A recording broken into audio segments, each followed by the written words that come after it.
She came to clean the floors. She stayed to survive the night.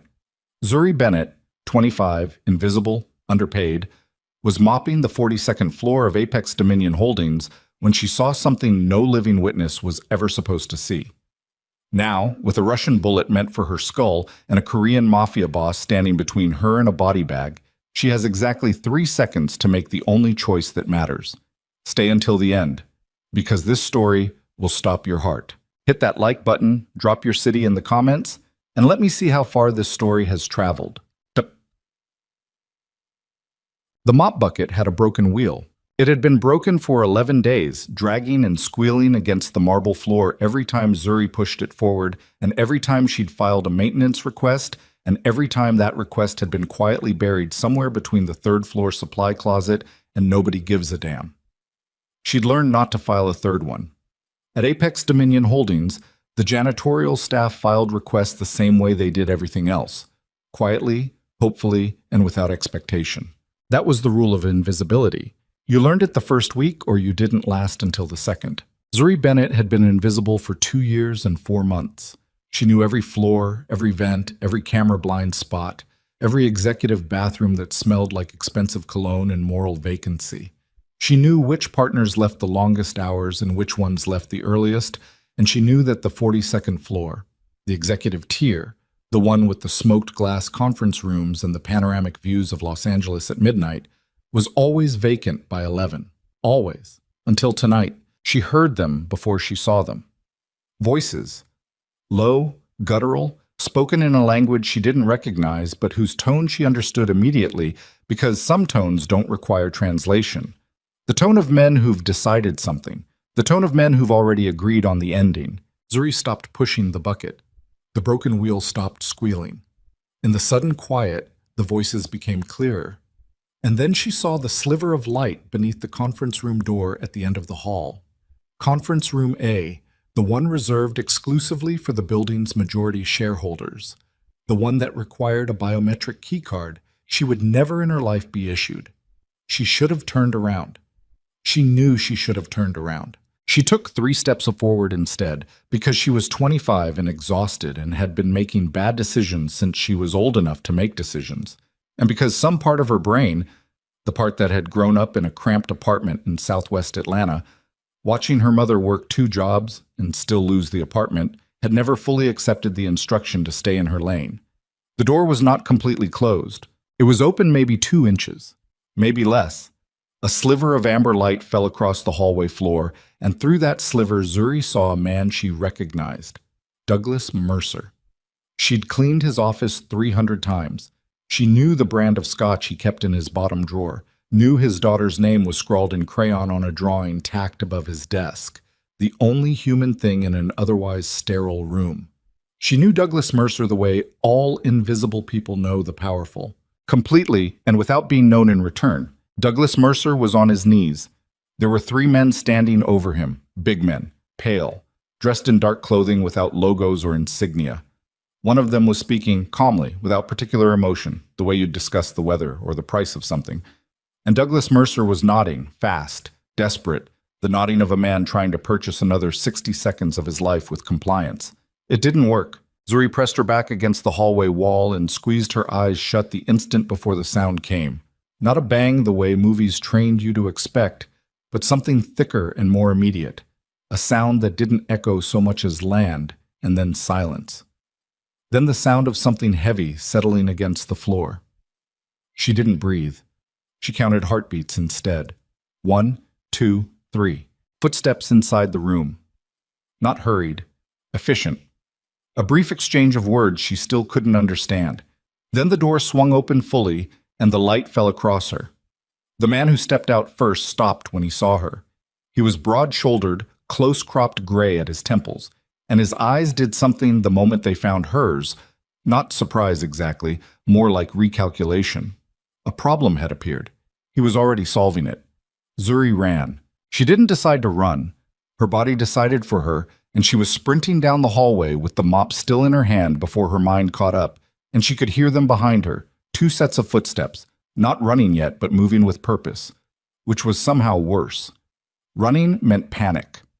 Purpose meant certainty. She hit the stairwell door shoulder first and took the stairs 3 at a time, the mop clattering against the walls. And she was on the 39th floor landing when she heard the door above her open and a voice call out something short and hard in that language she didn't know. Then a different sound from below. Then everything happened at once. The stairwell door on the 38th floor burst inward with enough force to crack the drywall behind it. Men came through it moving fast and silent, dressed differently. Tactical, practiced. The kind of movement that looked like violence that had been rehearsed until it stopped feeling like violence and became something closer to choreography. Zuri pressed herself into the corner of the landing as gunfire erupted 2 floors above her. Short, controlled bursts, nothing wasted, and she was crouching with her arms over her head and her heart hammering so hard she could feel it in her teeth. It lasted maybe 90 seconds. Felt like 40 minutes. Then quiet. Then footsteps on the stairs. Deliberate, coming toward her. She gripped the mop handle until her knuckles ached, which was pathetic, and she knew it was pathetic. But the mop was what she had, and when you have nothing, you hold on to what you have. The man who rounded the corner of the landing wasn't one of the Russians. He was Korean. She registered that first. Late 30s, lean-muscled, wearing a dark tactical vest over a black shirt with the sleeves pushed to his forearms. He was carrying a weapon with the casual comfort of a man who had been carrying weapons since before carrying weapons was a choice. He moved with a kind of absolute physical authority that Zuri had never seen before in her life and hoped never to see again. The kind that didn't need to announce itself because it was already the loudest thing in every room it entered. He looked at her. She looked at him. For a moment, neither of them did anything else. "Get up," he said. His English was clean, precise, accented at the edges. Not a request, not exactly an order either, something in between. Zuri's voice came out smaller than she meant it to. She swallowed and tried again. "I work here. I clean the building. I'm a janitor. I didn't see anything." He studied her the way she'd been studied before. Not as a person, but as a variable. His eyes moved across her face, her uniform, the mop in her hands. He didn't speak for a moment that stretched too long. "You saw everything," he said. She couldn't argue that. He reached down and his hand appeared in front of her face. Not a gun, just a hand, an offer to help her stand. She stared at it for a moment, calculating, and then she took it because her legs were shaking and she didn't trust them to get her upright without help. His grip was firm. He pulled her to her feet with almost no effort and then released her hand immediately. "Come with me," he said, and turned toward the stairs without waiting to see if she would follow. She followed, not because she trusted him, because the alternative was staying in a stairwell beside whatever was left of the men who'd killed Douglas Mercer, and trust was relative. She learned his name the way she learned everything in that building, by listening when no one thought she was listening. His men spoke to each other in rapid Korean, but 2 of them also spoke English, and she caught fragments as they moved her through the building, back up to the executive floor, into conference room A, where she absolutely did not look at the floor near the far window. Kang. That was the name. Kang Tae-jun. She heard it spoken with a particular weight, a particular spacing, the way you say a name when the name itself commands something. The conference room had been swept. His people were efficient in ways that unsettled her. Not just the violence, but the aftermath of it, the erasure, the replacement of catastrophe with ordinary tidiness. 3 of them worked the room while 2 others stood near the door, and Tae-jun stood at the window with his back to her, looking out at the Los Angeles skyline, and she stood near the wall in her green janitorial uniform with a mop she was still inexplicably holding. "Sit down," he said, without turning around. "I'd rather stand." He turned around then. Something moved across his face. Not quite amusement, not quite annoyance. Something at the intersection of them. "Suit yourself," he said. He crossed to the conference table and sat at its head, his posture entirely relaxed despite what had just occurred, and he folded his hands on the table in front of him and looked at her with eyes that were dark and still and gave nothing away. "What's your name?" "Zuri Bennett." "How long have you worked here, Zuri Bennett?" 2 years, a little over. "Night shift?" "Yes." "Every night?" 6 nights a week. He nodded slowly, as if this confirmed something he'd already suspected. "Then you know this building?" Better than most of the people who work here during daylight. She didn't respond to that. She didn't know where it was going, and she'd learned that when you don't know where something is going, you don't help it get there faster. I need to ask you something, Taejun said, and I need you to understand that how you answer will determine what happens in the next 10 minutes. Her stomach dropped, but she held herself still. Okay. What do you want? That wasn't the question she'd been expecting. The silence that followed it wasn't comfortable. I want to go home, she said. Beyond that, she blinked. What? Beyond wanting to go home. What do you actually want? What is the thing you wake up at 2 in the afternoon, since you work nights, and think about while you're eating whatever you eat for breakfast at 2 in the afternoon? She stared at him.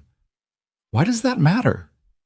Because I'm trying to decide if you're someone who can be bought with a number, he said, or someone who needs something more specific, and the answer to that determines what I offer you. The casual directness of it was almost worse than the threat. He wasn't threatening her right now. He was assessing her, transactionally, like she was a contract he was about to either sign or reject. I want a bookstore, she heard herself say. She hadn't meant to say it. It came out without her permission, the way truths sometimes do when you're past a certain level of exhaustion and fear. My own, independent, in Atlanta. I've had the name picked out since I was 19. Something shifted in his expression. Not much. Just enough to notice if you were watching closely. What's the name? He said. That's none of your business. That got the closest thing to a real reaction she'd seen from him. A brief compression of his lips that might have been the early architecture of a smile if he'd let it get that far. He didn't. Fair enough, he said. He was quiet for a moment. One of his men appeared in the doorway and said something in Korean. Taejun responded without looking away from Zuri. A single short phrase. And the man withdrew. The men you saw tonight, Taejun said, were Russian, Bratva affiliated. The man they killed was a financial intermediary who processed payments between a legitimate holding company and 3 criminal networks, including mine. He said it like a business biography. No effect. He got greedy. Made the mistake of getting greedy in a way that was very visible. They came to correct the error. Why are you telling me this? Because you're going to know it regardless, he said. You saw what you saw. I'm not going to pretend otherwise. The only question is what we do from here. He leaned forward slightly. It was a small movement, but it changed the temperature of the room. The Russians know you exist. They had cameras in this building. Not the building's cameras. Their own. They have your face. They have footage of you running. You are, as of approximately 40 minutes ago, a loose end in a situation where loose ends don't survive the week. Zuri's hands were not steady. She pressed them flat against her thighs so he couldn't see. So what? She said. You're going to protect me. I'm going to offer you a choice, he said. 2 options. You choose one. There is no third option, and there is no negotiation. What are the options? The first option, he said, is that you disappear, tonight. I have resources to make that happen. New identity, relocation, a reasonable amount of money to start over somewhere the Bratva will never think to look. You would never return to Los Angeles. You would never contact anyone from your previous life. You would, for all practical purposes, stop being Zuri Bennett. She said nothing. The second option, he said, is that you marry me. The silence that followed that sentence was a different kind of silence than all the previous silences. It had weight. It had edges. I'm sorry, Zuri said very carefully. What? You marry me, Taejun repeated, with the exact same inflection as the first time, as if repetition would make it land more gently. Formally, legally, you become my wife. You live under my protection. The Bratva will not touch a woman who belongs to the Kong family. The political cost is too high, the retaliation too certain. You would be untouchable. I would be a prisoner. You would be alive, he said, which is more than the alternative offers. And what do you get out of it? His eyes held hers without flinching. A complication resolved. That's not an answer. It's the only answer you're getting tonight. She looked at him, really looked at him, the way she'd trained herself to look at everything in this building, with the slow, patient attention of someone accustomed to being ignored and therefore accustomed to seeing clearly. He was not lying. She was certain of that. She was not certain of much else. If I say no to both, she said, what happens? The pause was very short, just long enough to be an answer. Then we have a different conversation, he said, and it doesn't go as well. Zuri looked down at the mop still in her hands. She looked at the window, at the glittering sprawl of Los Angeles 42 stories below, at the city that had never noticed her in 2 years and 4 months of quiet service. She thought about her mother. She thought about Southwest Atlanta. She thought about the name she'd been carrying since she was 19 years old, the one she hadn't told him, the one she'd written in the margins of every notebook she'd ever owned. She looked back at Kang Tae-jun. If I marry you, she said slowly, and something happens to me while I'm under your so-called protection, nothing will happen to you, he said. You can't promise that. I rarely promise things, he said, but I don't say things I don't intend to back up. She held his gaze for another 3 seconds, counted them. Okay, she said. The word came out flat, stripped of every feeling she was currently having about it. Tae-jun nodded once. He picked up a phone from the table and dialed, and began speaking in Korean, and just like that, the conversation was over and the transaction had begun, and Zuri Bennett, 25 years old, night shift janitor, daughter of Atlanta, and dreamer of bookstores, stood in a conference room where a man had just died and agreed to marry a man she'd known for 11 minutes. Outside, Los Angeles kept its lights on. The city didn't notice. It never had. One of Tae-jun's men approached her and said, quietly, and with something that was almost courtesy, "We'll need you to come with us now." Zuri set the mop against the wall. She wasn't going to need it anymore. What she didn't know, what she couldn't have known in that moment, standing in her green uniform in a room that smelled like cordite and expensive furniture, was that the agreement she'd just made wasn't going to protect her from the war she'd just stepped into. It was going to put her directly in the center of it. The car they put her in was black and armor-plated and smelled like gun oil and leather conditioner, and Zuri sat in the back seat between 2 men who did not speak to her or look at her and stared straight ahead with the focused vacancy of people who had made a profession out of not being present in rooms they were occupying. The city slid past the tinted windows. She watched it go, the gas stations and the taco stands, and the late-night pedestrians who had no idea that the world contained this particular category of vehicle moving through their ordinary streets. And she pressed her back against the seat and breathed through her nose and tried to keep her heartbeat below the level where it would embarrass her. She failed at that, but she kept the failure quiet. They drove for 40 minutes. She didn't know which direction. After the first 10, she'd stopped trying to track the turns because tracking the turns required a plan for what she'd do with the information, and she didn't have a plan. Plans required options. Options required leverage. Leverage required something she didn't currently possess. The estate appeared behind a gate that opened before the car fully stopped, triggered by something she couldn't see.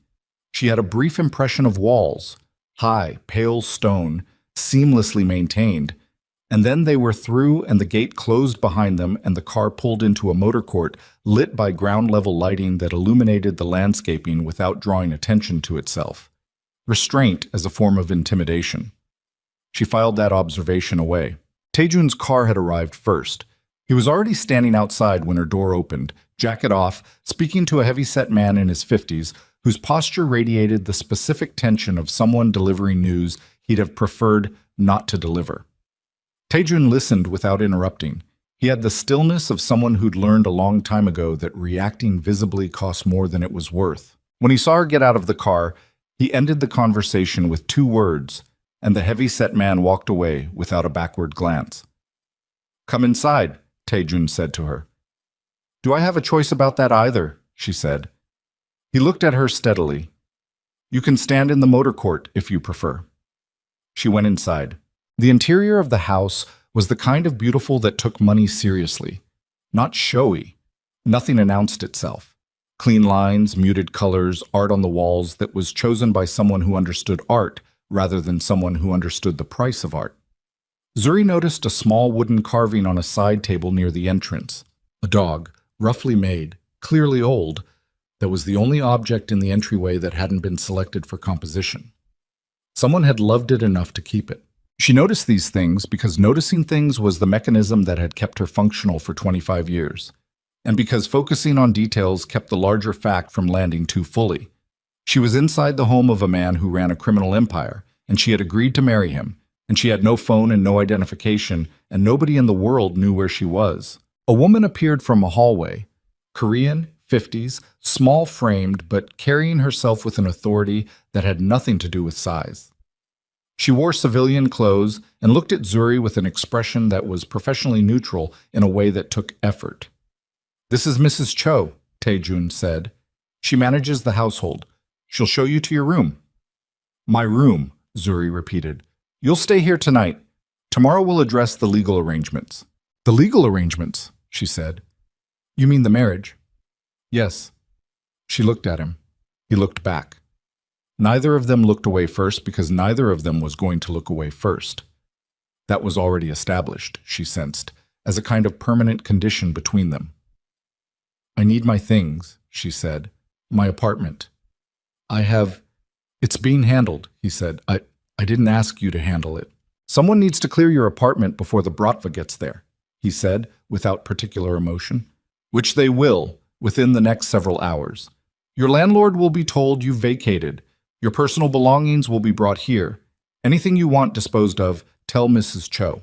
The efficiency of it was suffocating. She wanted to argue and couldn't find the argument because he was right. She knew he was right. And being right while dismantling her life felt like a specific category of cruelty, even if it wasn't intended that way. "What about my mother?" she said. Something passed through his expression, brief. "Your mother lives in Atlanta." "Yes?" "The Bratva's reach in Atlanta is limited. She's not in immediate danger.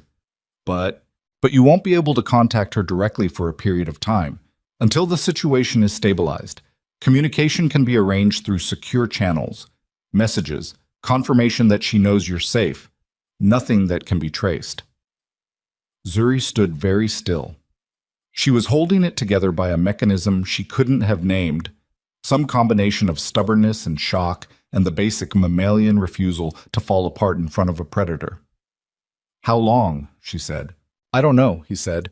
He said it without apology, but also without evasion, and she found, against her will, that she preferred the honesty to the alternative. "Fine," she said. The word came from a place below feeling. Mrs. Cho showed her to a room on the second floor, large, clean, furnished with the same controlled aesthetic as the rest of the house. A window looked out over a garden that was dark now, but whose bones she could make out in the ambient glow from the estate's exterior lighting. An attached bathroom. A closet with a limited selection of women's clothing, sizes that were approximately right, which told her this had been prepared in advance, or that Mrs. Cho had an eye for measurement, or both. "Is there anything you need tonight?" Mrs. Cho asked. Her English was careful and correct. "My freedom," Zuri said. Mrs. Cho absorbed this without expression. "I'll bring you something to eat," she said, and left. Zuri sat on the edge of the bed and put her face in her hands and stayed like that for 90 seconds. Not crying, just allowing herself to be a person inside the privacy of her own cupped palms for a minute and a half before she straightened up and looked at the room around her and started the slow work of figuring out what she was actually inside. The door was not locked. She discovered this at 2 a.m. when she tested it, easing it open centimeter by centimeter, listening. The hallway beyond was dim and empty. She stepped out, barefoot on polished hardwood, and moved to the top of the staircase. A guard was stationed at the base of the stairs. He didn't look up, but the tilt of his head shifted slightly, acknowledging that he'd heard her, and that was enough. She went back to her room and lay on the ceiling with her eyes open and slept maybe an hour, total, before the light came gray through the window, and Mrs. Cho knocked and entered with coffee and a plate of food that included a biscuit, a Southern-style biscuit, golden brown, the kind you got from a specific category of grandmother and almost nowhere else. Zuri looked at it, then looked at Mrs. Cho. "He said you were from Atlanta," Mrs. Cho said, without elaboration, and set the tray down and left. Zuri ate the biscuit because she was hungry, and because refusing it would be childish, and because it was, objectively, excellent, and she hated that it was excellent. The wedding happened 4 days later. 4 days in which the house showed her its rhythms and its walls simultaneously. The guards who rotated in 8-hour shifts, the cameras whose coverage left almost no angles unobserved, the staff who were professional and not unkind, but who answered only to Tae-jun and whose loyalty was obvious even in the small domestic choreographies of the day. Zuri cataloged everything. It was what she did. It was the only thing she currently had. She saw Taejun at meals, breakfast, occasionally dinner, where he sat at the head of a table designed for eight and ate with the economical attention of a man who regarded food as fuel rather than pleasure, and where conversation, when it occurred, had the texture of a business briefing. "You have questions," he said on the second morning. "Constantly," she said. "You can ask them." "Will you answer them?" "Some." She put down her fork. "What happened to Douglas Mercer's family?" The briefest pause. "His wife has been informed he died in a car accident. There will be a settlement. She'll be comfortable." "That's not the same as having a husband." "No," he said. "It isn't." He said it without deflection, which she hadn't expected, and the unexpectedness of it landed somewhere complicated. "Why did they kill him?" she said. "You told me he was greedy. What does that mean in your world?" "He was skimming from the flow," Taejun said, "taking a percentage above his agreed fee, rerouting it through accounts the Bratva didn't have visibility into. He'd been doing it for 8 months. They discovered it 3 weeks ago." He paused. "He should have stopped when he started." "He didn't stop. That's the entire story." "And you," she said. "Did you know?" His eyes moved to hers. "No. But it was your money, too. One of several pipelines," he said. "Well, the loss was minimal. The violation was not." She held his gaze. "You're very calm about all of this. Would you prefer I wasn't?" "I don't know what I'd prefer," she said. "I've never had breakfast with a crime lord before." He didn't react to the label. She'd half expected him to correct it or bristle at it. He did neither. "Eat," he said. "You didn't finish yesterday's dinner." She picked her fork back up, not because he'd told her to, but because the eggs were good and she'd be no use to herself hungry. The ceremony was small. A judge. 4 witnesses who were clearly Taejun's men. Mrs. Cho, who stood to one side with an expression of composed neutrality that Zuri was beginning to recognize as the household's default emotional register. Zuri wore a dress that Mrs. Cho had produced. White, fitted, not extravagant. And Taejun wore a dark suit, and they stood side by side in the estate's main sitting room and repeated words that the judge read to them. And Zuri said the words clearly and without inflection because she'd decided that if she was going to do this, then she was going to do it with her spine straight and her voice steady. When the judge pronounced them married, Taejun glanced at her sideways. She was already looking at a point slightly past his left shoulder. Afterward, when the judge and witnesses had been shown out, Taejun said, "I want to be clear about the nature of this arrangement." "Go ahead," she said. "This is a contract," he said, "not a marriage in any functional sense beyond the legal. You will have safety, security, and every material need met. You will not be harassed or mistreated by anyone within this organization. In return, you will maintain the public appearance of a marriage when required." He paused. "You are not a prisoner, but your movements will need to be coordinated for your own safety. That will ease over time as the Bratva situation resolves." "How long will that take?" "Unknown." "And what am I supposed to do here in the meantime?" she said. "Just exist." "Yes," he said, as if that were a straightforward proposition. "For now." She looked at him for a long moment. "I want books," she said. "Specific ones. I'll make a list." "Give it to Mrs. Cho. I want to be able to make phone calls to my mother on whatever secure system you use within the week." "Arranged. And I want to know what's happening," she said, "with the Bratva, with whatever this situation is. I don't want to be managed. I want to actually know." Something moved in his face. Not quite respect, not quite suspicion. The intersection of the two. "I'll consider that," he said. "Consider it fast," she said. "I'm not good at being in the dark." She went to the books and the biscuits and the gilded prison and tried to live inside it without losing her mind, which was harder than it sounded because the mind is not designed for suspension. It is designed for problem solving. Hers kept looking for the exit and finding only the same walls and the same guard rotation and the same view of the garden that she was starting to know too well. The books arrived. 3 boxes of them within 48 hours, including 4 she'd left at her apartment that she'd assumed were gone. She didn't ask how they'd gotten them. She arranged them on the shelf in the room and ran her fingers along the spines and felt something loosen in her chest, fractionally. She was reading on the evening of the 8th day when Tae-jun appeared in the doorway without knocking, which annoyed her enough that she said so. "Knock," she said, without looking up from the page. A pause. Then a knock. 2 knuckles against the open door, deliberately late. "I'm 2 seconds too late," he said. "Then you know for next time." He came into the room and stood near the window, looking out at the garden, his hands in his pockets. He'd been in meetings all day. She could tell from the slight tightening around his eyes, from the way his jacket was gone and his sleeves were rolled up, and there was a tension in his jaw that hadn't been there at breakfast. "We need to move you," he said. She looked up then. "What?" "Not permanently. A week, possibly 2. There's a property on the coast, a villa north of Malibu. Private. Easier to defend than this estate, given the current threat assessment." "The bratva escalated," she said. It wasn't a question. He looked at her. "2 of my men were followed last night. Nothing happened.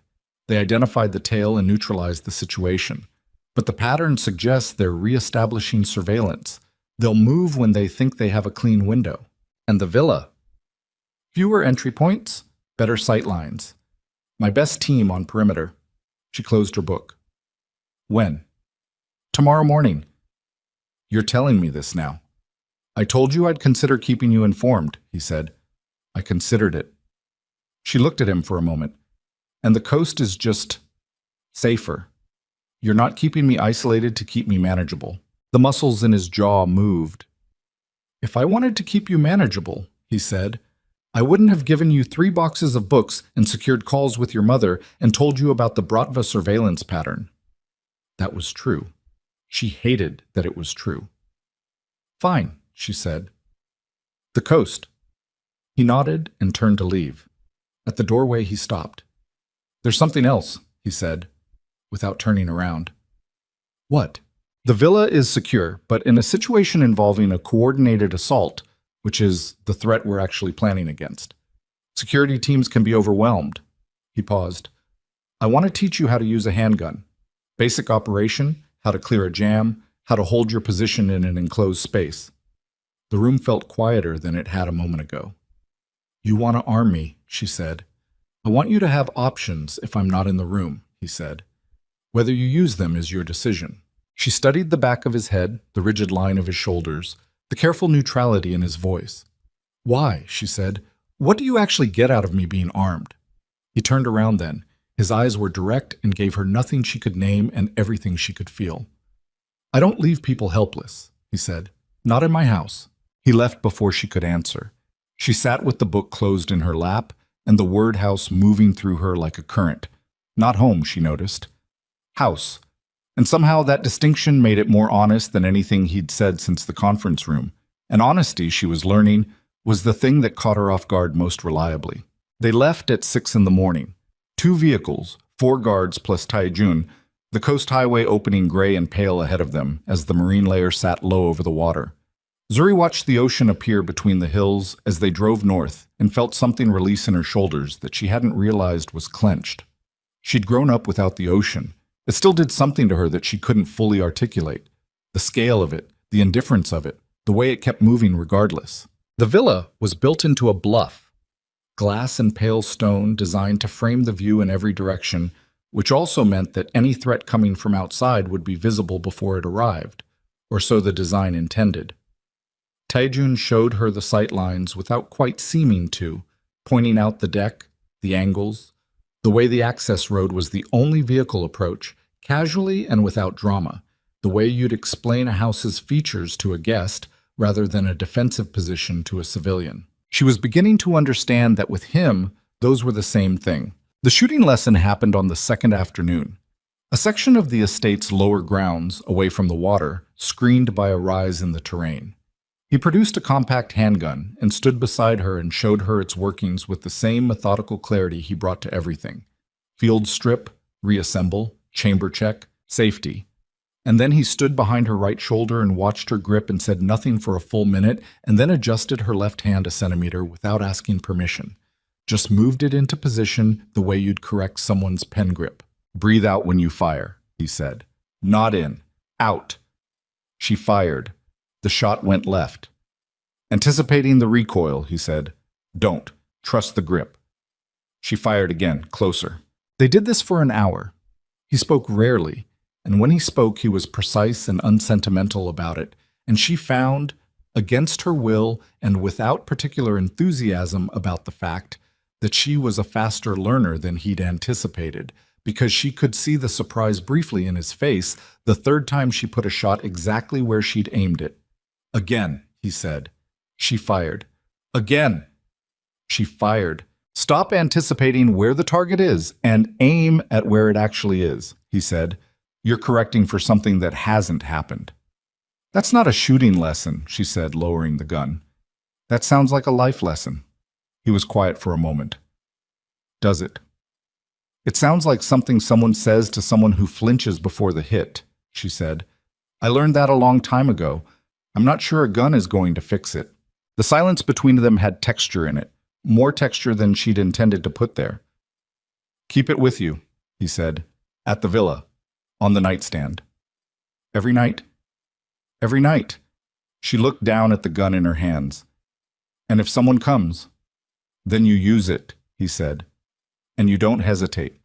Because hesitation is the thing that gets you killed, not the person coming through the door. She looked up at him. He was closer than she'd registered, closer than he typically allowed himself to be. And there was something in his expression that she'd started to learn to read. Not feeling exactly, but the place where feeling had been sealed over, the seam of it, the evidence of a wound that had been closed by force. She wanted to ask about it. She didn't. She kept the gun.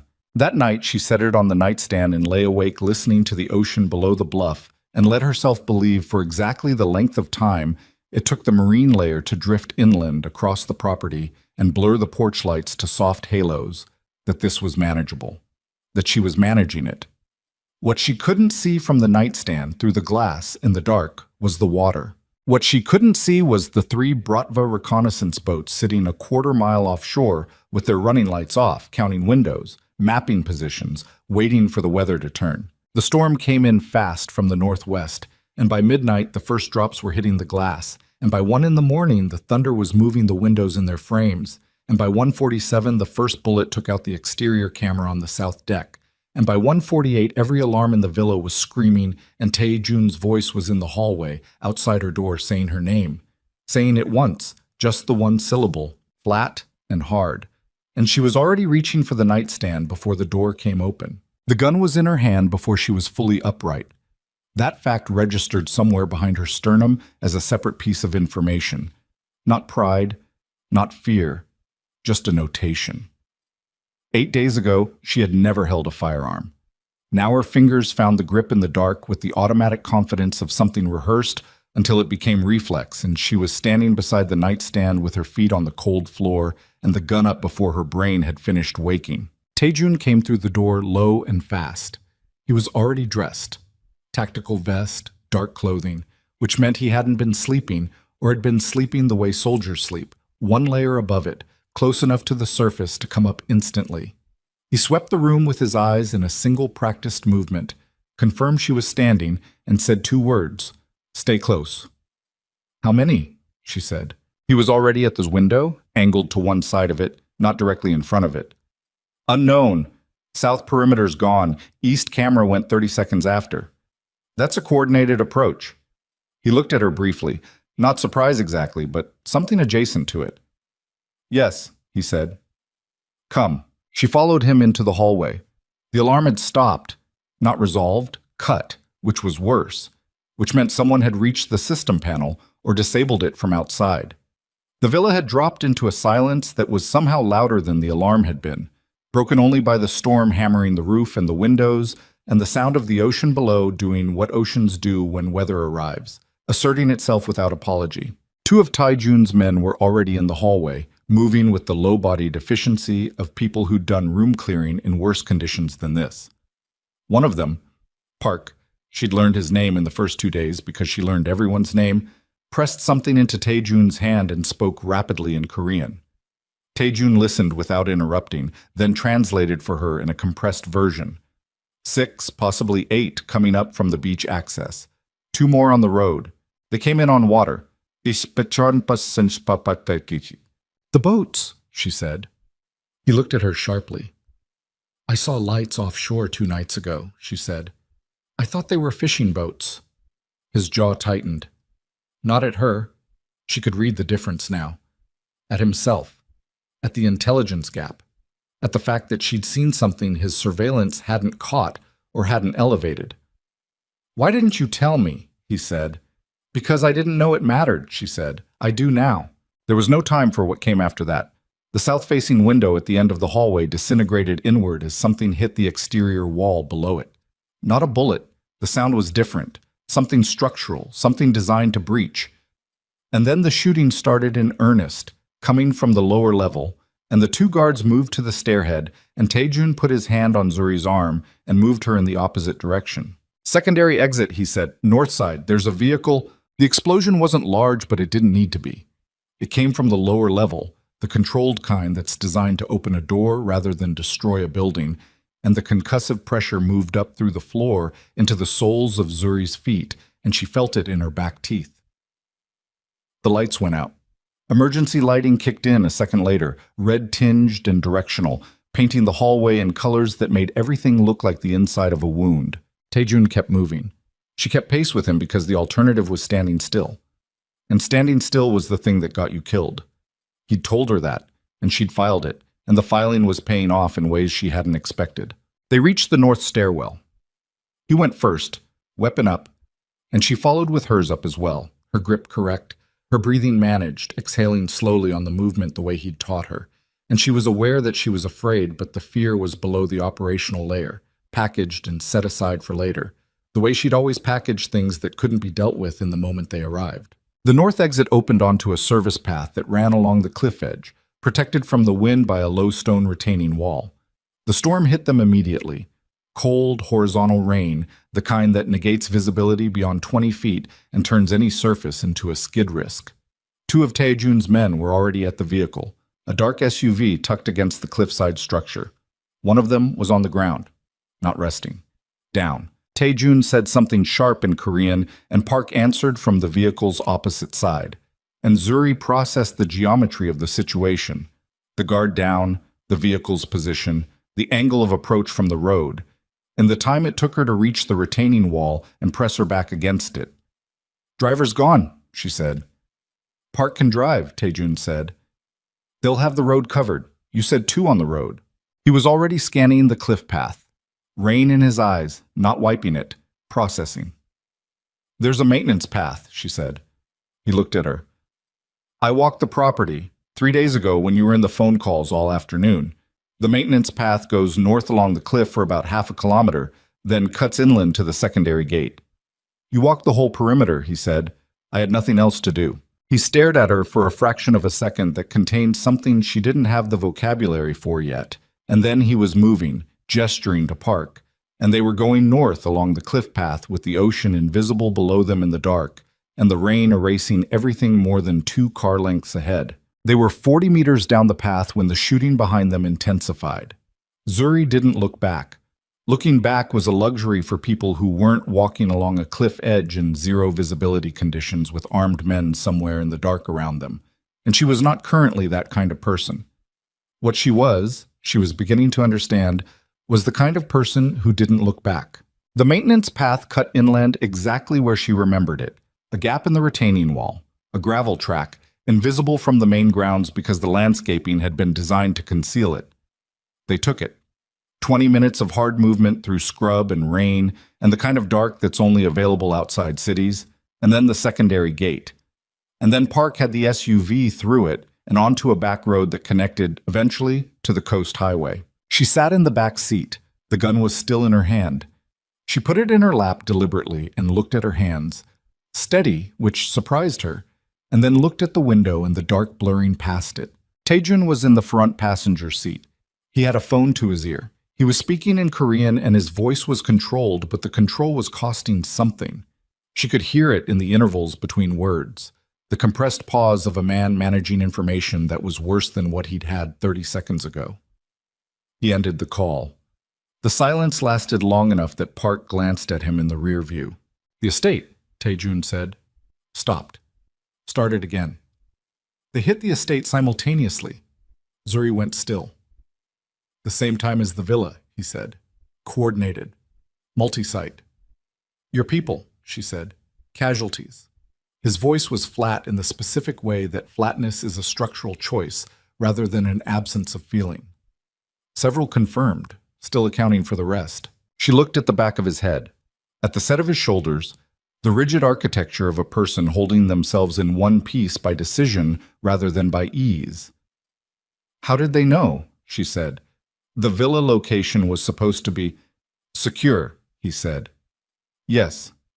She heard what was in the pause after that word, the implication of it, what it meant when a location that was supposed to be secure turned out not to be. Someone told them, she said. He didn't answer. He didn't need to. They drove to a safe house in the hills above Pasadena, a property she hadn't known existed, accessed through a route that Park navigated from memory without GPS. Low-slung structure, civilian aesthetic, the kind of house that hid in a neighborhood by looking like every other house in a neighborhood. Inside, it was something else.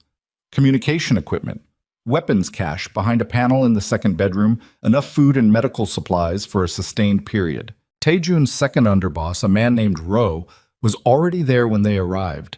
Ro was 43 and built like someone who'd spent decades being the largest person in every room he'd entered, and he greeted Taejun with the clipped brevity of men who've worked together long enough to have compressed their communication to essentials. Zuri was shown to a room and was explicitly not invited to the meeting that began in the main area 30 seconds after they arrived. She sat in the room for 11 minutes, then she came out. Taejun looked up from the table. Ro looked at her in a way that was not unfriendly, but was very clearly assessing the category of problem she represented.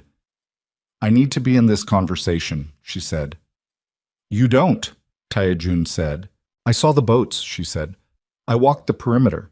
I noticed things your security didn't notice. I'm telling you that however you've been operating the same way with the same people is going to produce more of tonight. She pulled out the chair across from him and sat down. So either you tell me what's happening, or you keep losing safe houses. Rose said something in Korean, short, sharp. In English, Zuri said, looking at him directly. We're all in the same safe house. A long pause. Taejun looked at Ro. Some exchange happened between them that had no language. Sit down, Taejun said to her. She was already seated. He meant it as an acknowledgement. She took it as one. What came out over the next 40 minutes was this.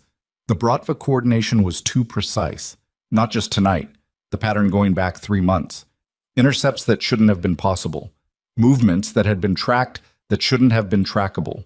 The Bratva's intelligence was coming from inside the Kong organization, and it had been coming from inside for long enough that the damage was structural, and the leak was someone close enough to the operational center to know the villa, the estate timing, and the safe house network. How many people knew about the villa? Zuri said. 8, Taejun said. Who arranged it? He was quiet. Who arranged the property? She said. Who identified it, contracted it, set up the security detail? Ro's jaw moved. He wasn't looking at Taejun anymore. He was looking at the table. Ro, Taejun said. No, Ro said immediately, hard. No. Who handled the coastal property contract? Taejun said. His voice had gone to a place that had no temperature in it. My office handled the contract, Ro said. That doesn't mean, who in your office? Silence, the kind that answers. Kim Jae-won, Ro said, finally. Each syllable placed down carefully. Taejun's face did not change. That was the worst thing about it. The absolute absence of change, because it meant he'd already considered this possibility and filed it somewhere, and the filing had cost him something he hadn't shown. Kim has been with the organization 11 years, Ro said. His voice had a quality she'd never heard from him before. Not quite pleading, but close to the structure of it. He brought his family here. His kids are in school in Glendale. He has no reason. He has a sister in Moscow, Taejun said. She's been in Bratva custody for 4 months. The room didn't move. Zuri felt it, the particular stillness that falls when a truth lands that reconfigures everything around it. She'd felt it twice before in her life. Once when her mother called to say her father wasn't coming back, and once in a 42nd floor conference room when a man went to his knees. 4 months, Rose said. We intercepted a communication 6 hours ago, Taejun said. I was going to address it after the villa was secured. I was wrong to wait. Ro was a large man, and large men, when something breaks under them, tend to show it in the shoulders first. His dropped. Not from defeat, from the weight of comprehension. He didn't have a choice, he said. They had his sister. I know, Taejun said. So what happens to him? The pause before Taejun answered was the longest in the conversation. I need to find him first, he said. Zuri looked at Taejun. He was staring at a point on the table between his hands. His face was composed and his eyes were doing the things she'd learned to recognize. The internal processing, the rerouting, the construction of a new architecture from the rubble of the one that just came down. The Bratva took his sister to make him cooperate, she said. Yes, Taejun said. So they're not just after you, she said. They're building leverage inside your organization systematically. They take someone's family. They get the information they need. They hit. Then they repeat. That's the methodology, he said. Then you need to go after the leverage, she said, not just the shooters. Both men looked at her. You find where they're holding Kim's sister, she said. You get her out. You eliminate the leverage. Then Kim is yours again, actually yours, not theirs. And you've demonstrated to every other person in your organization that you protect your people's families. She paused. Which also closes the method. If the Bratva knows you'll come for the hostages, they can't use that play again. The silence after that was different from the previous ones. She's right, Rose said. He said it quietly and without looking at Taejun, which made it more significant. Taejun looked at Zuri for a long moment. His eyes were doing something she hadn't seen from them before. Not respect. Something more uncomfortable than respect. Something that required more from him. How did you arrive at that? He said. I spent 2 years watching people in that building, she said. I watched what they used on each other. You don't need a weapon when you have someone's family. Everyone at that company operated on leverage. The CFO, who approved every budget cut, was afraid of losing his daughter's college fund. The VP who signed off on the safety violations was covering for a mistake that would have ended his marriage. Nobody was doing what they appeared to be doing. They were all doing what they'd been made to do by whatever someone held over them. She kept her eyes on his. Your organization is the same as every other place where power concentrates. The only difference is the consequences move faster. Taejun said nothing for a moment. Then, Park. Park appeared from the adjacent room. He'd been there the whole time, she realized, close enough to hear. Pull everything we have on Bratva detention facilities on the western seaboard, Taejun said, and get me Kim Jae-won's location. Yes, sir. One more thing, Taejun said. Park waited. Kim is not to be harmed. Locate and contain. Nothing beyond that. Clear? Clear. Park withdrew. Ro exhaled. Not relief. More like the release of a specific held tension. And then he was moving too. Phone out, back to his role as the operational engine of the organization, recalibrated. Zuri and Taejun were left at the table. She became aware in the quiet that her adrenaline was beginning to metabolize. The physical consequence of that was a fine tremor in her hands that she controlled by pressing them flat on the table, and a sudden concrete awareness of how cold she was. They'd moved through a cliff path in a storm, and she was wearing a thin, long-sleeved shirt, and nothing else appropriate for the weather, and she was sitting in a safe house in Pasadena at approximately 3 a.m, having just survived a coordinated paramilitary assault. She was also, she noted, not falling apart. She wasn't sure how she felt about that, about the fact that falling apart was not apparently what she did. Taejun was still looking at her. He'd been looking at her since Park left. Something had shifted in the room's gravity, and she was aware of it and choosing to address it practically rather than the other way. I need dry clothes, she said. Mrs. Cho is 20 minutes out, he said. She'll have what you need. She's coming here. She's been with me for 16 years, he said. She knows every property in the network. Zuri nodded slowly. She's not just a housekeeper. No. What is she? The most organized person in my organization, he said, which told her a great deal. She leaned back in the chair and looked at the ceiling. It was white and had a water stain in one corner that someone hadn't gotten around to fixing, and it was the most ordinary thing she'd looked at in the past several hours, and it was almost unbearable in its ordinariness. Taejun, she said. He was quiet, waiting. The men who died tonight, she said, at the estate. Yes. Did any of them have families? The pause before he answered was not a deflection. It was the pause of someone who carries that weight as a specific and permanent thing, distinct from all other weights. Most of them, he said. She absorbed that, put it where she'd put the other things that needed to be carried and couldn't be set down.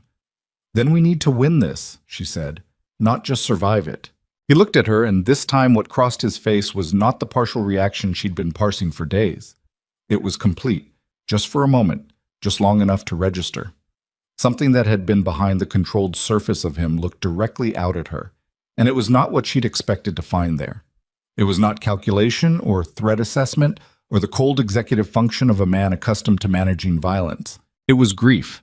Grief that had been running so long it had become structural, load-bearing, woven into the frame of him so thoroughly that removing it would require removing him, and he knew it, and she suspected he had known it for years. She didn't say anything about it. He didn't expect her to.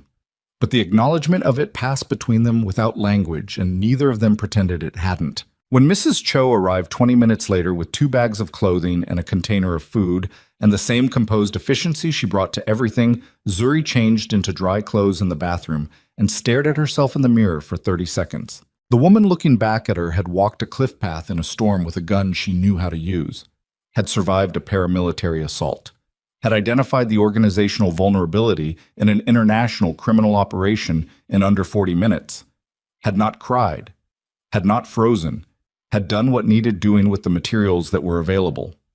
She was not the same person who had pushed a broken-wheeled mop bucket along a marble hallway 11 days ago. She didn't know if that was gain or loss. She suspected it was both. She came back to the main room and found Taejun standing at the window with his back to her, and she saw it then. The thing she'd missed in the chaos and the movement and the operational forward momentum of the night. She saw it because the emergency lighting in this room was brighter than the cliff path, and she was looking with clearer eyes than she'd had an hour ago. The left side of his jacket was dark, not from the rain. "You were hit," she said. He didn't turn around. "It's manageable." "That is not an answer to what I said."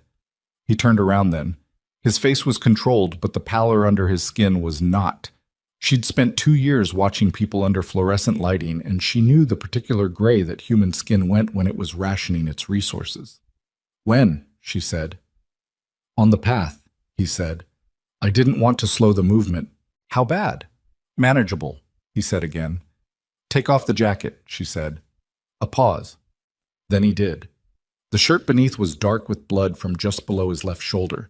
The kind of slow, heavy bleed that wasn't immediately lethal, but had been going on long enough to be a problem. And Zuri looked at it, and then looked at Mrs. Cho, who was already moving to the supply room, because Mrs. Cho, it turned out, had assessed the situation 3 minutes before Zuri had. Taejun sat in the chair at the table with the bearing of a man who'd decided that if he was going to do something undignified, he would do it with his spine straight. And Zuri stood over him with the medical kit Mrs. Cho had produced and looked at the wound. Through and through, high on the lateral side of the torso, no organ involvement by the trajectory she could assess.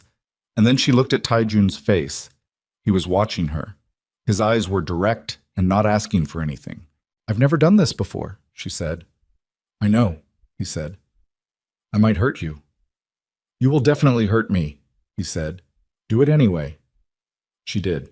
And it was in the precise middle of that, her hands working, his breath controlled and harsh through his teeth, the safe house quiet around them, and the storm still going outside and the city not knowing anything about any of it, that the call came through on Ro's phone in the adjacent room, and Ro appeared in the doorway with an expression that Zuri had not seen from him before and hoped never to see again. And he looked at Taejun and said 3 words in Korean that she didn't know but whose weight she felt in the air between them like a physical thing. Taejun went very still under her hands. "What?" she said. He said nothing for a moment. The kind of nothing that is a person deciding how to carry something new that is very heavy. Then, Kim Jae-won, he said. They found him. Where? Taejun looked at her and she saw it again, that unguarded thing, that grief beneath the architecture. But this time it was accompanied by something colder, something that had no name but made the room feel like the temperature had dropped. His sister was already dead, he said. She's been dead for 6 weeks. The Bratva told him she was alive to keep him compliant, and they've been using everything he gave them to build a case, not just operational intelligence. He stopped. Financial records, shell company structures, money flows that connect the organization to legitimate entities. His eyes stayed on hers, including the holding company that owns the building where you worked. She went still. Apex Dominion Holdings, she said, is one of my entities, he said. Yes. The silence after that stretched until it had no more give in it. I was cleaning your building, she said. Yes. This whole time. Yes. She looked at him, at the wound she was still pressing gauze against, at the man she'd married 11 days ago in a room in his house while a judge read words she'd repeated without feeling, at the man who'd handed her a gun and taught her to breathe correctly when she fired it, and remembered her favorite food and said house instead of home, and looked at her sometimes with something behind his eyes that she'd been learning to read without admitting she was learning it. She looked at him and felt the floor shift beneath everything she'd built in the past 11 days, the thin scaffolding of understanding and adaptation and the careful architecture of coexistence. The records Kim gave them, she said. Her voice was very even. They show I work for you. Indirectly, he said. The connection is several layers deep. But yes, to a prosecutor, to the Bratva's legal leverage contacts, yes. You are now a person of interest in a financial crime investigation that the Bratva has been constructing for 18 months. She took her hands away from the wound, stepped back. I was never a witness, she said. I was never just a loose end. He said nothing. Which was the answer? I was leverage, she said, the same way Kim's sister was leverage. The Bratva wanted me found, wanted whoever found me first to report back on how the organization would respond. My being in that building, being seen, being alive, it was information for them. And the way you responded to me, she stopped. Heard it fully. Marrying me. That was exactly what they were watching for. Proof of how you protect assets. Proof that I have access to you. She looked at him. I made you vulnerable. No, he said. Don't, she said. Zuri, I need you to not say anything for 30 seconds, she said. He didn't say anything. She stood in the middle of the safe house in Pasadena with dry clothes and wet hands and a gun on the table and the full weight of the past 11 days reconstructing itself around a fact that changed the geometry of everything. And she breathed through it, out, not in, the way he'd taught her, trust the grip, don't anticipate what hasn't happened. And when the 30 seconds were done, she looked at him again. The records Kim gave them, she said. How damaging are they? He held her gaze. Significant. Can they be countered? Possibly, if we move before they do. Then we move before they do, she said. She picked up the gauze from the table. And you need to stop bleeding first, because I am not doing any of this without you upright. She came back to him and pressed the gauze back against the wound, and his hand came up and covered hers. Not taking over, not directing, just there. She didn't pull away. Outside, the storm was beginning to thin at its edges, the way storms do before they end. Not all at once, but with a gradual diminishment that almost felt like mercy. The sky releasing its grip on the night 1 degree at a time, until the first gray light of something not quite morning began to suggest itself along the eastern hills. Neither of them mentioned it, but neither of them looked away from the window. They worked through what remained of the night without sleeping. Taejun's wound was closed with butterfly strips and medical tape.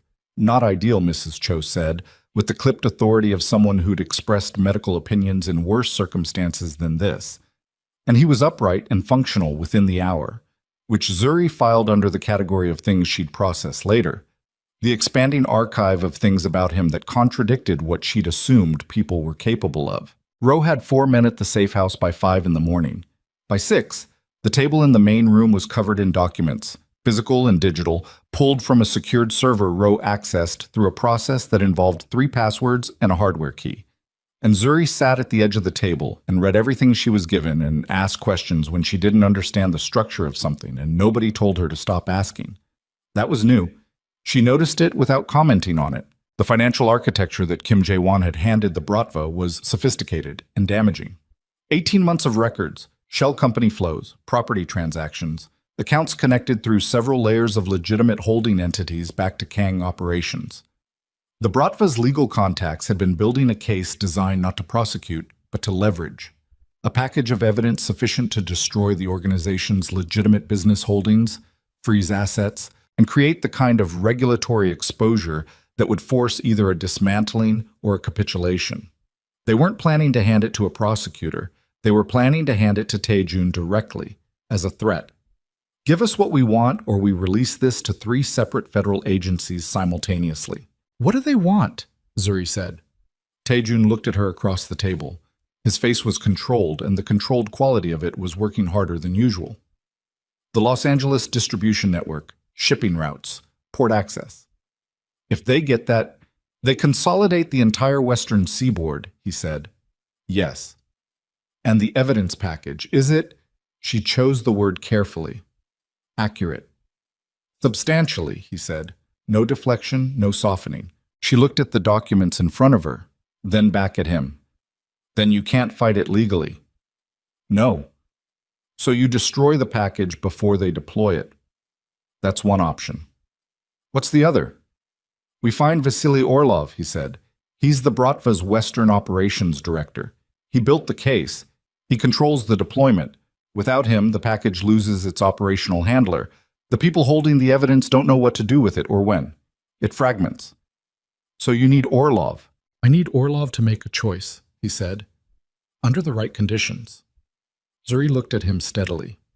You're going to use me. The silence that followed was its own kind of answer. Explain it, she said. He placed both hands flat on the table. Orlov has been trying to identify my organizational structure for 2 years. Kim gave him the financial layer. What he still doesn't have is the operational layer. Who runs what, where the actual decision-making lives. He's been trying to get close enough to the center to map it. And I'm close to the center now, she said. You're sitting at this table, he said. Which means to Orlov's intelligence picture, you're not just my wife. You're an advisor, someone with access to everything. You want him to think he can flip me. I want him to believe he already has, Tae-jun said. I want him to believe that you came to him, that you're angry, about the financial exposure, about being implicated without your knowledge, about the fact that I put you in a building I own without telling you what it was, which you have every legitimate reason to be, and that you're willing to trade what you know for immunity from the federal case he's built. She processed this slowly. And when he meets with me, we'll know where he is, Tae-jun said, for the first time in 8 months. And the meeting will not end with you in danger, he said. I will have people inside whatever location he chooses before you arrive. He'll be contained before he can act on anything. You'll have people inside, she said. How? He'll sweep any location he selects. We have an asset who can be in position before the location is confirmed, he said. Someone Orlov's people won't identify. She looked at Mrs. Cho, who was standing near the far wall with her hands folded and her expression composed. Mrs. Cho said nothing, but she held Zuri's look for exactly 1 second, which was its own answer. You've been planning this, Zuri said to Tae-jun. Since 3 this morning, he said. Yes. Since I identified the leverage methodology. Yes. She sat with that.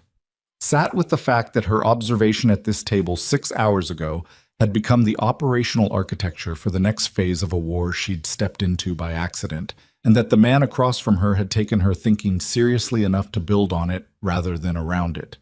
And that this was, she recognized it fully, without sentiment, the most genuinely respected she had felt inside a professional context since she was old enough to have a professional context.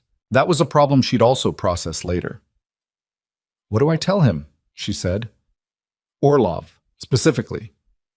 That you have the organizational chart, Tae-jun said. Not digital, physical. That it was in the estate safe, which was only accessible to 4 people, and you are one of them, and that you removed it the night of the villa attack when you had 30 seconds alone in the room before the security team evacuated you. Did I? The safe exists, he said. The document exists. You could plausibly have accessed it. Does it have what he needs? It has enough to look like what he needs, he said, which is what matters. She nodded slowly. And after, when this is over, the financial case Kim built, what happens to it? With Orlov removed from the operational picture, the deployment mechanism fractures. We have 3 weeks at most before someone else picks it up. In that window, we move the exposed entities, restructure, dissolve, relocate. It buys time. Time for what? He looked at her. Not the assessment look, not the controlled executive function look. The other one, the one she'd been cataloging without fully naming. For a different kind of operation, he said. A longer one. One that doesn't require the same... He stopped, chose again. Exposure. She understood what he wasn't saying. She didn't push it. They didn't have time for what she wasn't pushing, and both of them knew it. Set up the contact, she said, with Orlov. Rowe made the call through 3 intermediary channels. The message that reached Orlov's people was brief and specific. Kong's wife wanted a meeting alone, and she was carrying something the Bratva had been trying to find for 8 months. The response came back in 40 minutes. That speed alone told them Orlov was hungry for this, possibly more hungry than was strategically sound. The location he named was a restaurant in Koreatown. Private dining room. That evening at 9. She would come alone. He's going to have the room swept, Zuri said. He'll have it swept by 6, Taijun said. Mrs. Cho will be in position by 4. As what? Kitchen staff, Mrs. Cho said from across the room, with the mild delivery of someone discussing a calendar appointment. Zuri spent the rest of the day inside the operational mechanics of a plan she was central to, and the focused forward movement of it kept the other things. The fear, the vertigo of the situation's actual dimensions, the image of Taejun's hands flat on the table, and the conversation they hadn't had in their packaging. She rehearsed what she would say to Orlov until it stopped feeling like a performance and started feeling like a version of the truth, which was the most dangerous and most useful place to get it to. At 7, she changed into clothing Mrs. Cho had produced, understated, professional, the kind of outfit that communicated access and composure without announcing itself. She looked at herself in the bathroom mirror again. The woman looking back was wearing clothes that cost more than 2 weeks of her janitorial salary, and had a communication device the size of a shirt button positioned behind her left ear that Taejun's tech person had placed there with the dispassionate precision of a surgeon, and was about to walk into a room with the Western Operations Director of a Russian criminal organization and lie to him convincingly enough to get him into a position where he could be contained. She thought about the bookstore, the name she hadn't told Taejun. She thought about it the way she always thought about it, as a fixed point, something that didn't move when everything else did. Steady ground. That was the name. She'd been carrying it since she was 19, and her mother's apartment had been anything but, and she thought about it now as a mechanism for keeping her feet on the floor inside her own body. Steady ground. You make it or you find it. Either way, you don't let it go. She came out of the bathroom and Taejun was there, standing in the narrow hallway, and the space between them was small. He looked at her with an expression that didn't belong in a tactical briefing. It didn't belong anywhere he usually put his expressions. You don't have to do this, he said. Yes, I do, she said. There are other approaches. None that work as fast, she said, and we need fast. You said 3 weeks. He said nothing. He was close enough that she could see the careful management in his face, the effort of keeping something exactly where it was, not letting it move. If anything feels wrong when you're in there, he said, anything at all, I know, she said. I'll say the word. Say it early. Don't wait until you're certain. I know how to read a room, she said. I've been reading rooms my entire life. He looked at her for one more second. Then he stepped back and let her pass, and she walked toward the door and didn't look back. Not because she didn't want to, but because she'd made a decision about who she was in this moment, and this moment required someone who didn't look back. The restaurant was a 12-minute drive. She sat in the back of a civilian car driven by one of Rowe's men she didn't know, and she ran the conversation in her head one more time and then stopped running it, because over-rehearsal was the thing that made delivery brittle. and she needed to be fluid enough to respond to whatever Orlov brought into the room with him. She knew what he looked like from a photograph taken 18 months ago. He was 61, broad-faced, the kind of physical presence that communicated former military more than current executive. He would have people with him. She'd been told to expect two visible, assume one more she wouldn't see. He would be courteous in the way that people are courteous when they believe they hold all the advantage. That courtesy would be its own kind of pressure. She intended to use it. The private dining room was at the back of the restaurant, accessed through a side hallway, and it smelled like garlic and wood polish, and the particular ambient warmth of a room that had been occupied earlier in the day. Two men outside the door looked at her with the professional evaluation of people whose job was professional evaluation. She met both sets of eyes without breaking stride. They let her through. Orlov was already seated. He stood when she entered, which was the courtesy she'd anticipated, and he was larger in person than the photograph. Not just physically, but in terms of presence, the kind of man who occupied space as a matter of policy. "Mrs. Kang," he said. His English was accented and precise.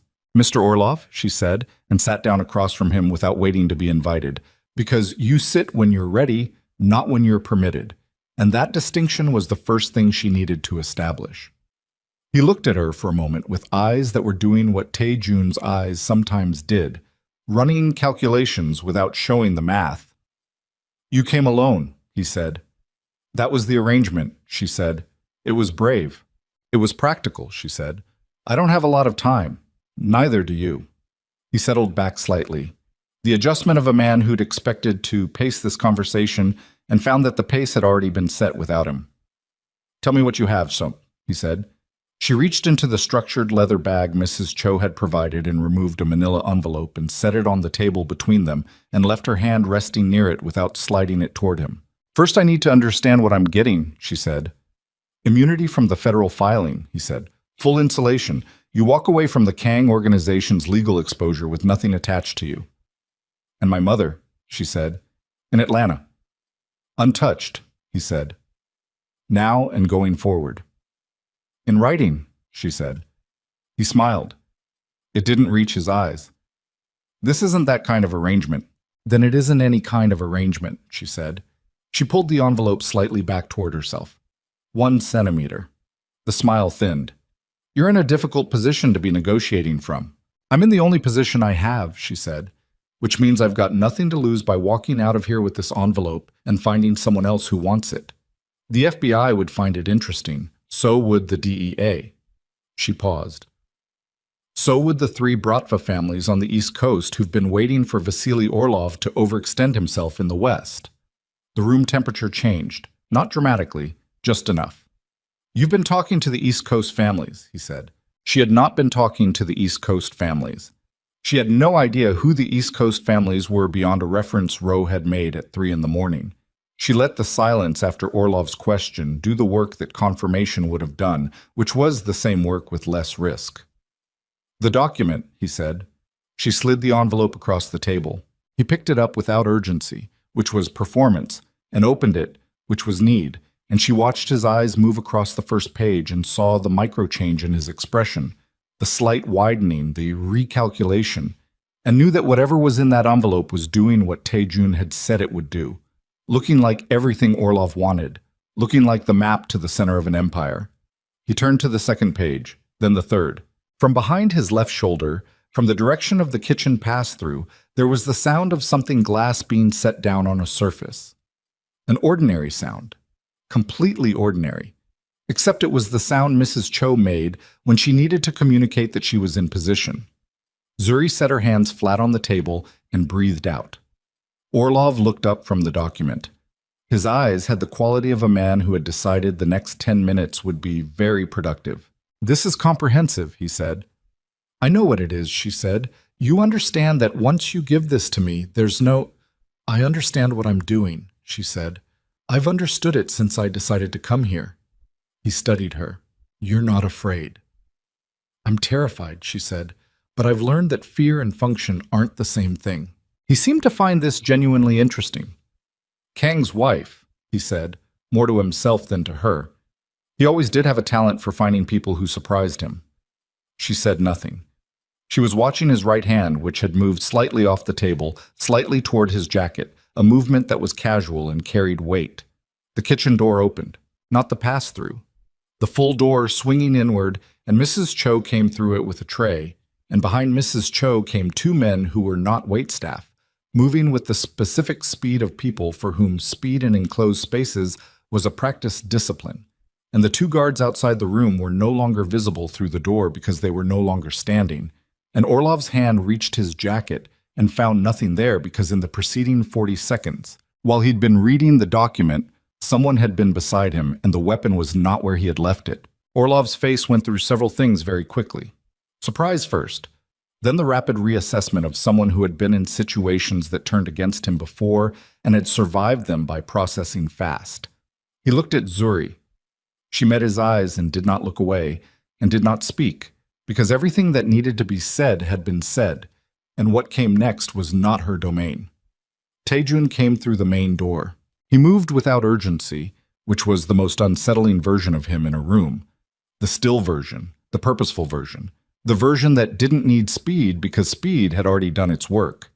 He was dressed in dark clothing and he had his hand braced against his left side, the wound making itself known in the set of his jaw, and he walked to the table and stood behind Zuri's chair and looked at Orlov across the table and said nothing for a full 5 seconds.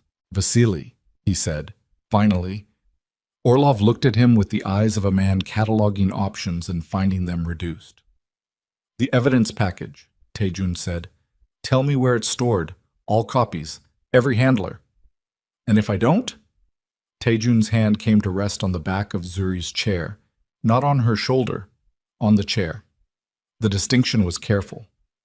"Then we have a longer conversation," he said, "and neither of us is going to enjoy it." Orlov looked from Taejun to Zuri and back.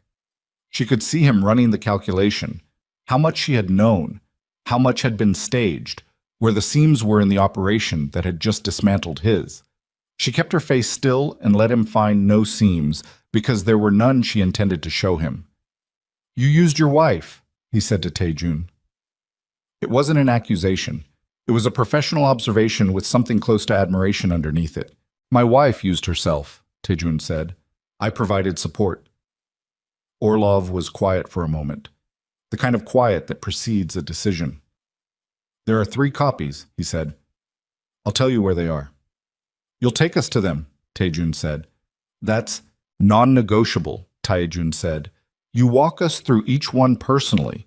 In return, you leave Los Angeles with your life and enough time to explain to your principals why the Western operation failed without making yourself the primary reason." The silence stretched. "One condition," Orlov said. "You don't have conditions." "Kim Jae-won's sister," Orlov said. "She's alive." Everything in the room stopped. Zuri stopped breathing. She heard Taejun, behind her, go absolutely still in the specific way he went still when something hit the load-bearing structure of him. "What?" Taejun said. "She's alive," Orlov said again. He said it without weaponizing it, which was the most disorienting version of the information. "She's been in a facility outside San Diego for 4 months. She's unharmed. I kept her alive because dead leverage is no leverage. Kim was told she'd been killed 6 weeks ago to accelerate his cooperation. He didn't know." Orlov paused. "She's 22 years old and she wants to go home." The weight of that moved through the room like weather. Taejun's hand tightened on the back of the chair. Zuri felt it through the frame of it. She didn't turn around. She looked at Orlov and Orlov looked back at her, and in that moment she understood something about him that she hadn't expected to find. Not decency exactly, but its distant cousin. The pragmatism of a man who had calculated that cruelty was expensive and was offering to return something he hadn't yet paid the full price for keeping. "Tell me the address," Taejun said. Orlov told him. Ro was on the phone before the sentence was finished, and Zuri sat at the table in the private dining room of a restaurant in Koreatown with a manila envelope that had just changed the shape of a war, and listened to the muffled sounds of a city that still didn't know she existed, and felt the world pivot on the point she'd helped find, and did not fall. She was shaking, in her hands, in her knees, in the fine muscles of her jaw, the adrenaline metabolizing now, fully, the body insisting on its reckoning. But she didn't fall. She pressed her feet into the floor and breathed out and thought about steady ground and stayed exactly where she was. Taejun's hand moved from the chair to her shoulder. It landed there and stayed. She reached up and put her hand over his. Just for a moment. Just long enough. Then she stood up because there was still work to do, and she was not done being the person this night required. They retrieved Kim Jae-won's sister at 4:17 in the morning. Ro led the team personally. Zuri knew this because Taejun told her, seated in the back of the armored vehicle outside the restaurant, while his wound was redressed by the same calm efficiency that Mrs. Cho applied to everything, and his phone was in his hand and he read each update as it arrived, with the focused stillness of a man who had learned that waiting was its own form of action, and that performing calm was sometimes the only thing that kept the people around you functional. The facility outside San Diego was a commercial property, a converted warehouse operating as a private medical storage company, the kind of address that attracted no attention from the outside and whose interior configuration bore no relationship to its registered purpose. Ro's team went in at 4:12. By 4:17, it was over. Kim Ha-eun, 22 years old, was alive and unharmed in the physical sense, and in every other sense was a person who had spent 4 months in a room not knowing if her brother was safe or dead or worse, and who walked out of that facility on her own feet, which Ro reported as the first thing, because he understood what Taejun needed to know first. Taejun read that update and set the phone face down on his knee and looked out the window at the Koreatown street, and said nothing, and didn't need to. Zuri watched the side of his face, the set of his jaw, the way he breathed through whatever was moving through him, not suppressing it, just containing it, the way you contain something that belongs to you and no one else. "Kim," she said, "what happens to him?" Taejun was quiet for a moment. "He's been located. He's at a motel in Burbank. He's been there since the night of the attacks. He couldn't go home, couldn't contact anyone, didn't know if his sister was alive or if he'd just sent her to her death by cooperating." He paused. "He's been sitting in a motel room in Burbank for 3 days, believing he destroyed everything. And now Ro is going to call him," he said, "and tell him his sister is safe, and then bring him in." And then Taejun turned from the window. He looked at her with eyes that were exhausted in the specific way that exhaustion looks when it goes all the way down. Not just the body, but the years underneath the body. "Then I need to figure out what I do with a man who betrayed me because someone took his family," he said, "and whether the fact that I would have done the same thing for the right person changes what that costs him." She held his gaze. "Does it?" "I don't know yet," he said. It was the most honest answer he could have given, and they both knew it. Vasily Orlov honored the agreement because Vasily Orlov was, above everything else, a pragmatist. And pragmatists honor agreements when the alternative is worse than the agreement. He walked them through 2 of the 3 evidence copies that night, and the 3rd the following morning. A storage unit in El Segundo, a law firm's record server accessed through a back-channel arrangement whose handler went very pale when Taejun's people appeared in his office at 7 in the morning, and a final physical copy in a safety deposit box at a bank in Santa Monica that required Orlov's biometric signature to access, and which he provided without drama, because drama was expensive, and Orlov had been in the business long enough to know when a position was fully liquidated. Each copy was destroyed in the presence of Taejun's legal team. 2 attorneys who had been on retainer for 11 years and who materialized at 6 in the morning as if they'd been waiting for exactly this category of problem, which Zuri suspected they had been. Orlov left Los Angeles on a private flight at noon. Taejun did not see him off. There was no ceremony in the departure, no acknowledgement beyond the practical confirmation that he was gone and the terms had been met. The war, the specific war, the 18-month siege that had taken lives and properties, and, in a facility outside San Diego, 4 months of a 22-year-old woman's life was over. Winning it felt like setting down a weight she hadn't realized had been changing the shape of her spine. The decompression was not immediate, and it was not graceful. That was the thing about sustained crisis that Zuri had not been prepared for. Not the crisis itself, which had its own clarifying momentum, but the aftermath, which had no momentum at all and required you to stand in the absence of emergency and figure out what you actually were when nothing was requiring you to be anything specific. She slept for 14 hours the day after Orlov left. She woke in the late afternoon in the estate's second-floor bedroom. They had returned to the estate, which had been assessed and resecured in the 48 hours after the attack, and lay with the ceiling above her and the late light coming gold through the curtains, and thought about nothing with great deliberateness, because thinking about everything simultaneously was the alternative, and that alternative had no usable output. Then she got up and showered and went downstairs. Taejun was in the study. She'd learned the geography of his days by now. Breakfast room in the morning, main office until afternoon. Study in the late hours when the operational demands of the organization reduced to a manageable volume, and he allowed himself the closest thing to stillness he was capable of. She knocked on the open door. He looked up from the desk. He had reading glasses on, which she'd never seen before, and he removed them with a motion that was almost self-conscious, which was also something she'd never seen from him before, and she filed both observations without comment. "Can I come in?" she said. "You knocked," he said. "Which means you already decided." She came in. The study was floor-to-ceiling bookshelves on 2 walls. Actual books, red books, spines worn and pages marked, and a desk that was large enough to be functional without being designed to impress, and 2 chairs near the window that looked out over the garden, now fully visible in the last of the daylight. She sat in one of the chairs, and he came around the desk and sat in the other, because the desk between them was a thing they'd moved past, and he seemed to know it. They sat in the kind of quiet that had stopped being uncomfortable somewhere in the last 2 weeks, and had become something else. Something she didn't have a word for yet, but wasn't afraid of. "Kim Ha-yoon?" she said. "How is she?" "With her family," he said. "A property in Glendale, medical team on site. It will take time. But she's with people who love her and she's safe, and those are the conditions under which time can do what it does." "And Kim Jae-won?" Taejun was quiet for a moment. He'd met with Kim the previous day. She hadn't been present for it, by his choice and hers both. Some conversations needed to happen without witnesses. "He's been removed from his operational role," Taejun said. "He won't return to that position, but he and his family will be supported, relocated, if they want it. His children's education, the things he was protecting, those remain protected." He paused. "He spent 3 days believing he'd killed his sister. I don't have anything to add to what that's already cost him." She looked at him, at the lines around his eyes, the deliberate evenness of his voice, the decision visible in both. "That's more than most people in your position would do," she said.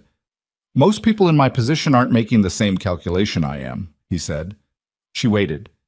He looked at the window, at the garden going dark outside it. "My sister's name was Kang Seo-ah," he said.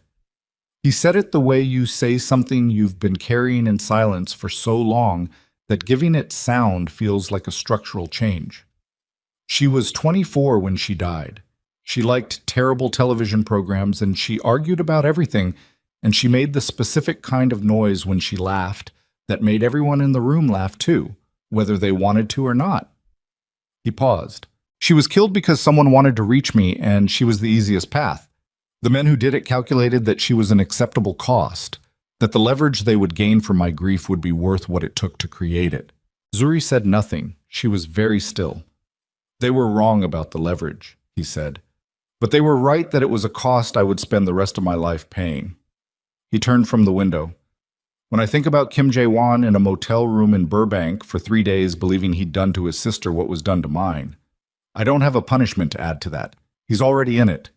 The room was quiet for a long time. "You built everything after her," Zuri said. Not a question. The expansion, the consolidation, the scope of what the organization became in the last 5 years. He said it plainly.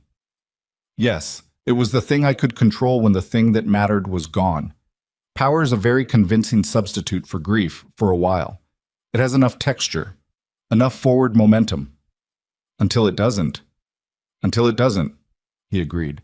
She looked at her hands in her lap, at the faint marks still visible on her right hand from the recoil of 11 days of shooting practice.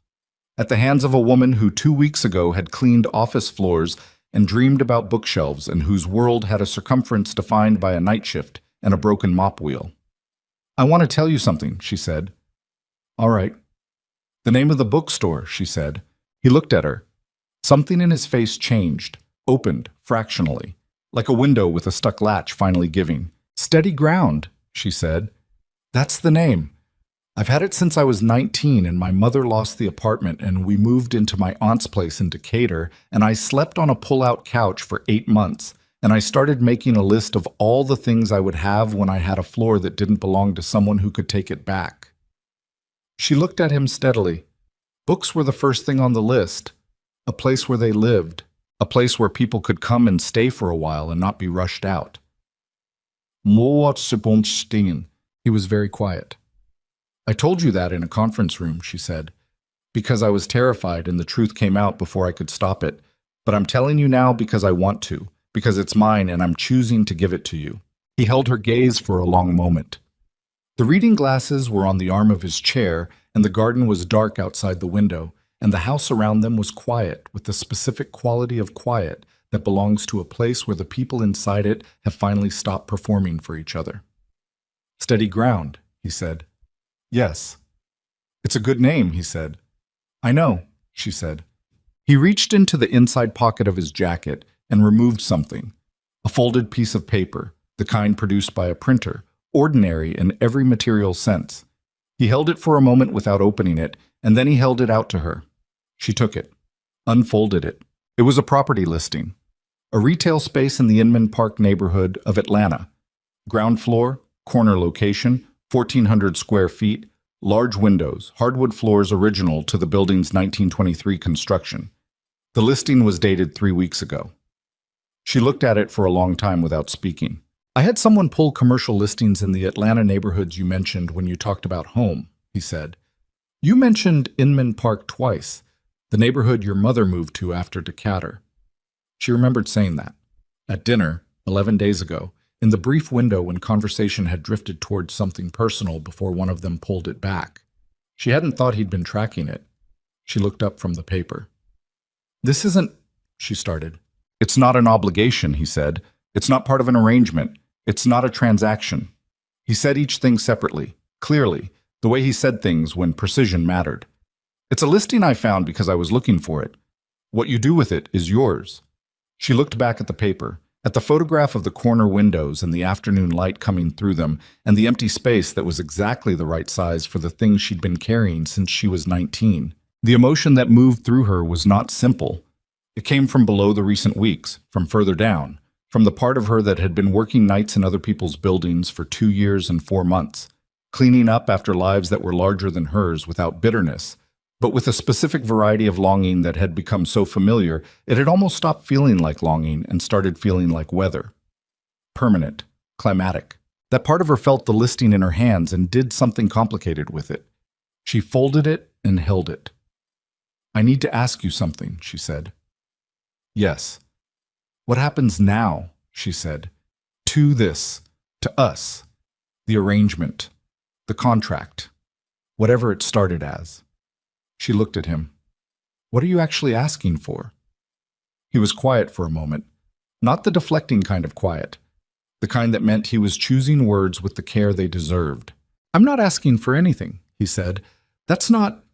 I'm aware that the way this began doesn't entitle me to anything beyond what you've already given, which was more than I had any right to expect.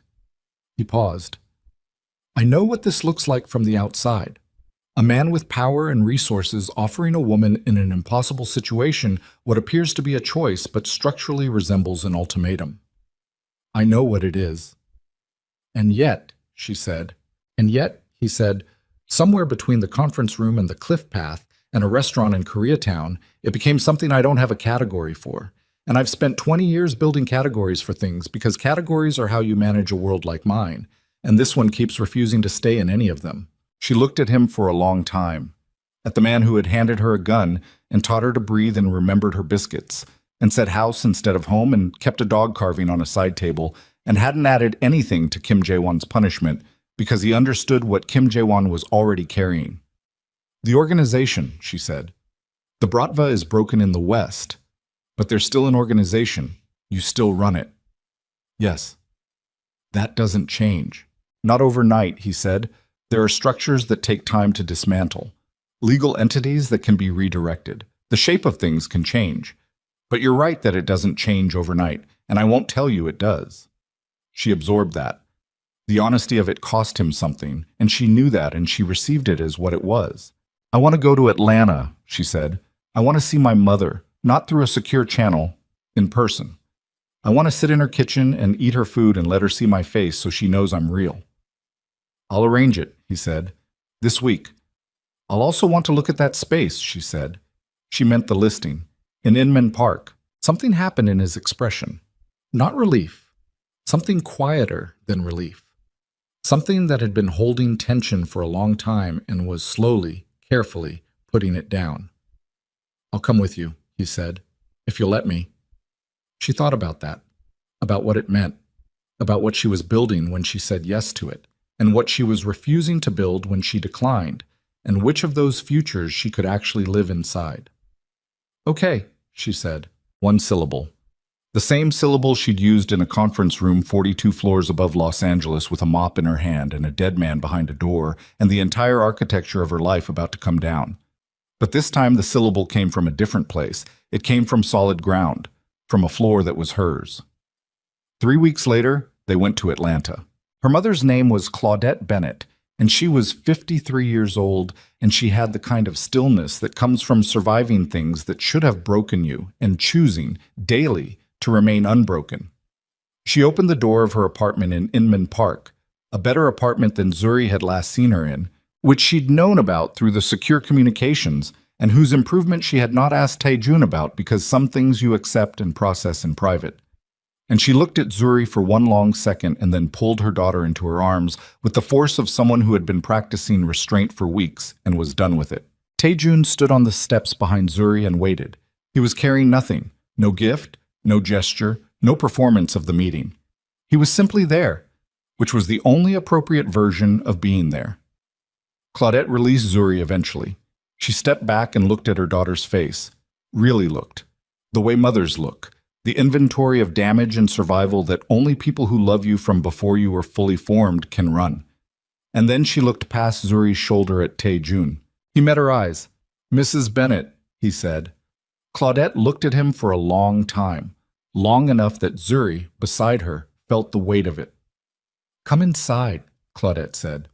She said it to both of them. She went back through the door without waiting. They came inside. The kitchen was warm and smelled like the specific combination of scents that Zuri had been carrying as a fixed point for 2 years, coffee and something baking and the particular soap her mother had used since Zuri could remember. She sat at the kitchen table and felt the accumulated velocity of the past 30 days slow for the first time, the way a river slows when it finally reaches the body of water it's been running toward. Claudette put food on the table. She did not ask Taejun if he ate Southern food. She put it in front of him, and if he didn't eat it, that was his business. But she was going to cook her food in her kitchen for the people at her table, and the fact that one of those people was a Korean man she'd never met, who had married her daughter under circumstances she had been given a compressed and carefully edited account of, was not going to change what she put on that table. He ate everything. Claudette watched this with the eyes of a woman revising a preliminary assessment, not dramatically, but measurably. "My daughter tells me you remembered she likes biscuits," Claudette said at some point during the meal. "Yes," Taejun said. "She doesn't tell just anyone that." "She didn't tell me either," he said. "I asked Mrs. Cho, who asked the kitchen staff in Atlanta, that your daughter had mentioned." He paused. It seemed important to get it right. Claudette looked at him, then at Zuri, then back at her food. She said, which was Claudette Bennett's version of a verdict, and Zuri knew it, and from the way Taejun's shoulders released a fraction of their tension, she suspected he'd read enough of it to understand that the trial had produced something other than a conviction. They looked at the Inman Park space the following afternoon.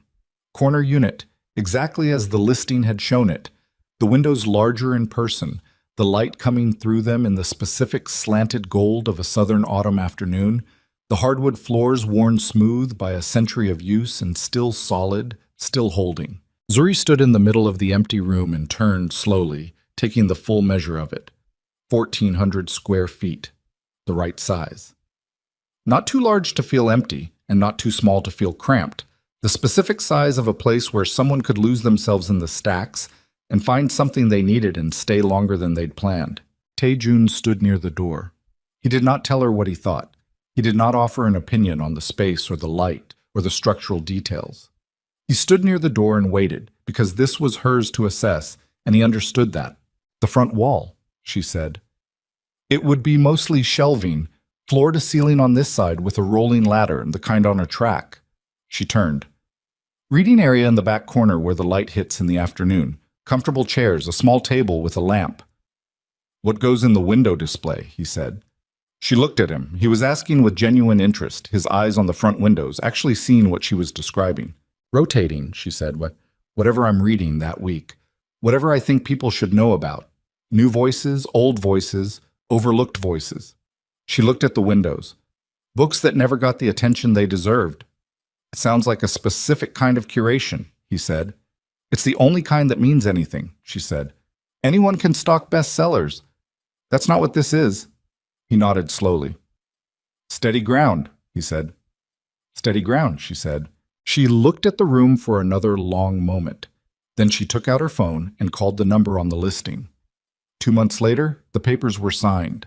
The build-out took 12 weeks. Zuri made every decision personally. The shelving, the paint, the reading chairs, the small desk near the back where she would sit and read between customers and where a hand-lettered sign would say, simply, ask me anything. She made the decisions, and she argued about them with contractors, and she drove between Atlanta and Los Angeles more times than she'd been on a plane in the entire previous decade.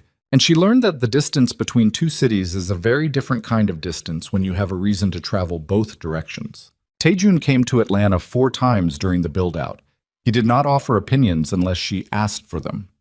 He learned, over the course of those visits, to be useful in ways that did not require authority, carrying boxes, holding measurements, sitting in the chairs she was considering to tell her which one held up under someone his size for an extended period. He learned her mother's coffee preference and brought it correctly. He sat in Claudette's kitchen on a Sunday morning and let Claudette talk to him about Zuri's childhood with the frank specificity that mothers deploy when they've decided you're probably going to stay and you should therefore understand what you've gotten yourself into. He listened. He did not deflect or redirect. He sat with the information of who Zuri had been before he knew her and received it as the gift it was. Zuri knew this because Claudette told her without particular sentiment over the phone one evening. He listens. Most people don't. He listens like it's the thing he's there to do. She knew what her mother meant. She'd learned it herself. In a safe house in Pasadena, at a table where he'd heard what she was saying and built from it rather than around it. The night before the store opened, Zuri stayed late, alone, and arranged the last shelves. She worked for 3 hours in the yellow light of the interior, handling each book deliberately. Not just placing it, but considering its position, who might find it there, what the experience of that discovery might feel like. It was the kind of work that looked simple from the outside and was the opposite of simple. And she did it with the full attention of someone who had been holding this specific task in their mind since they were 19 years old on a pull-out couch in Decatur. At 10:30, the front door opened. Taejun came in carrying 2 cups of coffee. He looked at the shelves, at the reading corner, at the hand-lettered sign above the desk. He took the full measure of it slowly, the way he took the full measure of most things, without rushing the assessment. Then he looked at her. "It's right," he said. She looked at what she'd built. "Yes," she said, "it is." He handed her the coffee and stood beside her, and they were quiet together in the finished room, the first night of its existence as the thing it had always been trying to become. And the city outside moved in its ordinary way through a Thursday evening in Atlanta, Georgia, and did not know or care about any of it, which was exactly right, because some things don't need an audience to be real. "I need to tell you something," Taejun said. She waited. "The room," he said, "in the estate, the one I kept locked." She remembered. She'd noticed it in the first week and had not asked. "It was my sister's," he said. "I kept it the way she left it, everything in the same place. I told myself it was preservation, that it mattered to keep it intact." "And now," she said. "I opened it last week," he said. "I sat in it for the first time in 5 years. I took some things out, photographs, a few of her books. I left the rest, but I opened the curtains." He paused. "It's a room now, not a memorial. A room." She looked at him. At the man who had spent 5 years sealing off the part of himself that was most vulnerable and had slowly, in the company of a woman he'd met in a stairwell at midnight, started opening the curtains. She would have liked this place, she said. He looked at the shelves. Yes, he said. She liked bad television, and she argued about everything, and she would have spent 3 hours in here on a Saturday and left with more books than she could carry. Zuri smiled. It was the first full smile, unguarded, unperformed, that she'd felt on her own face in a very long time. Tell me something else about her, she said. So he did. He stood in the yellow light of the bookstore she'd built and talked about his sister. The real version, not the grief version, the living version. And Zuri listened the way he had learned to listen, with the full weight of her attention, and the room held all of it without difficulty because that was what the room was built to do. They stayed until midnight. Then they turned off the lights and locked the door and stood on the sidewalk outside in the October air of Atlanta, which was cool and carried the particular smell of the season, turning, leaves and pavement, and something sweet from somewhere up the street. Taejun looked at the sign above the door. The name, in clean hand-painted letters, visible even in the dark.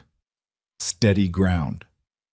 It traveled a long way, he said. She looked at the sign, at the name she'd carried since she was 19, and a floor kept being taken from her.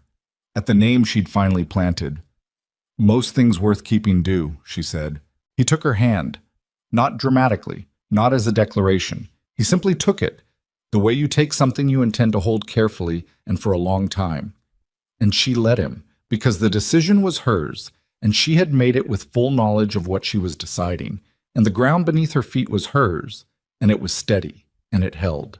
They walked up the street together into the ordinary dark of a Thursday night in Atlanta, and the city moved around them without ceremony, and the bookstore behind them waited in its rightful place at the corner of its rightful street, and inside it, on the shelves she'd built with the particular attention of someone who understood that the right book in the right place could change the entire direction of a life, the books stood ready in the dark, waiting for whoever needed them next.